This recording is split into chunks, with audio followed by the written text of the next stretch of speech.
सिर्फ 313 और सामने पूरा अरब। ये वो दिन था जब इस्लाम की पहली फतह ने अरब के गुरूर को तोड़ दिया। सवाल ये है कि कैसे 313 ने हज़ारों के लश्कर को शिकस्त दी।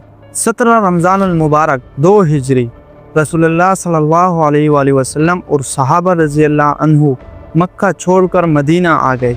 कुरैश के सरदार इनके सख्त दुश्मन थे, ख़ास तौर पर अबू सुफियान बिन हरब जो कुरैश का बड़ा ताजिर और सरदार था। चूँकि मुसलमानों पर मक्का में जुल्म हुआ था और इनका मालो दौलत छीन लिया गया था, अब मुसलमानों को इजाज़त मिली कि वो कुरैश के तिजारती काफ़िलों को रोक कर इनसे अपने मालो दौलत का बदला ले। अबू सुफियान ने कुरैश का बहुत बड़ा तिजारती काफ़िला शाम भेजा। वापसी में मुसलमानों को खबर मिली कि अबू सुफियान माल लेकर वापस आ रहे हैं, तो उस वक्त आप सल्लल्लाहु अलैहि वसल्लम ने सहाबा कराम को तैयार किया कि वो उस काफ़िले को रोके ताकि कुरैश को मुआशी नुकसान पहुँचे। अबू सुफियान ने रास्ते में जासूसी करके इस खबर का पता लगाया और इसे खबर मिली कि मोहम्मद सल्लल्लाहु अलैहि वसल्लम ने उस सहाबा कराम को काफ़िले को रोकने के लिए भेजा है। अबू सुफियान ने काफ़िले को साहिली इलाके से गुजारा और कुरैश को खबर भेजी और कहा कि मोहम्मद सल्लल्लाहु अलैहि वसल्लम हमारे काफ़िले पर हमला करना चाहते हैं, फ़ौरन लश्कर लेकर आओ। जैसे ही कुरैश मक्का को अबू सुफियान का पैगाम मिला तो मक्का मुकर्रमा बड़ा हंगामा हुआ। अबू जहल, अतबा बिन रबिया और शीबा बिन रबिया, वलीद बिन अतबा और मक्का मुकर्रमा के तकरीबन 1000 जंगजू निकले।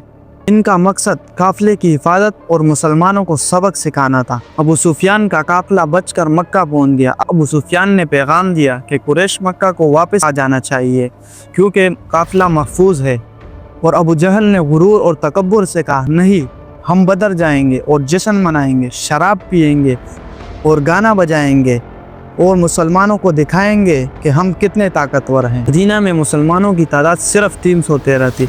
रसूलुल्लाह सल्लल्लाहु अलैहि वसल्लम ने सहाबा रज़ी अल्लाह अन्हुम से मशवरा किया, क्या जंग की जाए या वापस मदीने जाया जाए। हज़रत अबू बकर सिद्दीक़ रज़ी अल्लाह अन्हु, हज़रत उमर रज़ी अल्लाह अन्हु, हज़रत मिक़दाद रज़ी अल्लाह अन्हु ने कहा, आगे बढ़े, हम आपके साथ हैं। कुरैश मक्का और मुसलमानों का आमना सामना बदर के मकाम पर हुआ जो मक्का मुकरमा से 80 मील दूर और मदीना से 70 मील दूर है।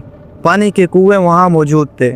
मुसलमानों ने हिकमत अमली से कुओं पर कब्जा कर लिया। इस वक्त मुसलमानों की तादाद सिर्फ 313 और जबकि कुफ़ारे मक्का 1000 की तादाद में मौजूद थे और लश्कर इस्लाम का सफ़ेद झंडा लहराते हुए हज़रत मूसा रज़ी अल्लाह अन्हु आगे बढ़े और दूसरी तरफ कुफ़ारे मक्का का सुर्ख झंडा लहराते हुए अबू जहल आगे बढ़े। जंग से पहले अरबों में रिवाज था कि जंग शुरू होने से पहले कुछ सिपाही मुकाबला करते थे। इस से मैदान में अतबा बिन रबिया और शीबा बिन रबिया और वलीद बिन अतबा मैदान में उतरे और मुसलमानों में पहले हज़रत अली रज़ी अल्लाह अन्हु, हज़रत हमज़ा रज़ी अल्लाह अन्हु और हज़रत उबैदा बिन हारिस रज़ी अल्लाह अन्हु मैदान जंग में उतरे और मुसलमानों ने तीनों मुशरिकीन को कत्ल कर दिया।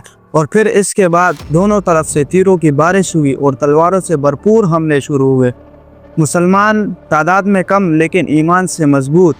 इस दरमियान अल्लाह ताला ने 1000 फरिश्ते उतारे और जो मुसलमानों के लिए लड़े। इस मौके पर रसूलुल्लाह सल्लल्लाहु अलैहि वसल्लम ने दुआ की, ए अल्लाह, अगर आज ये ग्रोह हार गया तो इस ज़मीन पर तेरा नाम लेने वाला कोई ना रहेगा। और कुरैश के 70 बड़े सरदार मारे गए जिसमें अबू जहल मारा गया और 70 को कैद कर लिए गए और 14 मुसलमान शहीद। सल्लल्लाहु अलैहि वसल्लम बदर की फतह के बाद मदीना मुनव्वरा वापस लौटे। माल गनीमत तकसीम हुआ, कैदियों से फिदिया लिया गया और इस जंग के बाद मुसलमानों का वक़ार अरब में बुलंद हो गया। और जंग बदर के बाद सबको मालूम हो गया कि मुसलमान अब कमज़ोर नहीं बल्कि मुनज़्ज़म और ताकतवर हैं।